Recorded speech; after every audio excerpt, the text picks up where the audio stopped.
పిల్లల శారీరక మానసిక అభివృద్ధికి సృజనాత్మకత సమగ్ర వికాసానికి అంగన్వాడీ కేంద్రాలు ఎంతగానో దోహదపడుతున్నాయని ఐసీడీఎస్ పిఠాపురం సిడిపిఓ దుర్గాదేవి పేర్కొన్నారు. అంగన్వాడీ పిలుస్తుంది కార్యక్రమంలో భాగంగా పిఠాపురం పట్టణం రథాలపేటలో ఉన్న అంగన్వాడీ కేంద్రంలో గ్రాడ్యుయేషన్ డే, యోగా డే కార్యక్రమాలతో పాటు గర్భిణీలకు బాలింతలకు పౌష్టికాహారం కిట్ల పంపిణీ నిర్వహించారు.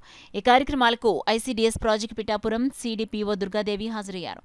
కార్యక్రమాల అనంతరం అంగన్వాడీ వర్కర్లు ర్యాలీ నిర్వహించారు. ఈ సందర్భంగా సిడిపిఓ దుర్గాదేవి మీడియాతో మాట్లాడారు. కార్యక్రమంలో ICDS project Pithapuram urban supervisor D Mani, Danam Kamalarani తదితరులు పాల్గొన్నారు. ప్రీ స్కూల్ విద్యను కంప్లీట్ చేసుకొని ఈ ప్రాథమిక పాఠశాలలో జాయిన్ అయ్యే పిల్లలకి కూడా వాళ్ళకి ఒక సర్టిఫికేట్ అంతా ఇచ్చి గ్రాడ్యుయేషన్ డే అనేది తల్లిదండ్రులతో కలిపి చేయడం జరుగుతుంది. దీనిలో మండలాల్లో అయితే మండల ఎడ్యుకేషన్ ఆఫీసర్స్ వాళ్ళని కూడా కలుపుకుంటున్నాము. ఇక్కడ కూడా అర్బన్లో కూడా మండల ఎడ్యుకేషన్ ఆఫీసర్ రావడం జరిగింది.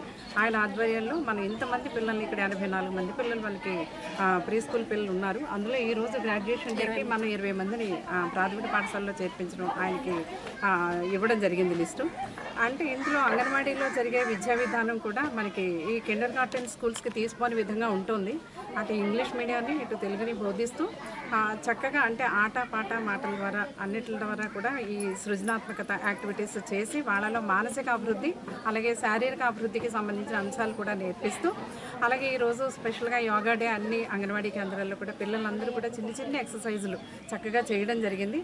ఇటువంటి అంటే సమగ్ర వికాసానికి పిల్లల మేధో వికాసానికి అంగన్వాడీలు తోడ్పడుతున్నాయి అనేది ప్రజల్లో అవగాహన కల్పించడం కోసం ఈ అంగన్వాడీ పిలుస్తోంది అనే కార్యక్రమాన్ని వచ్చే నెల 15వ తేదీ వరకు కూడా చేయడం జరుగుతుంది.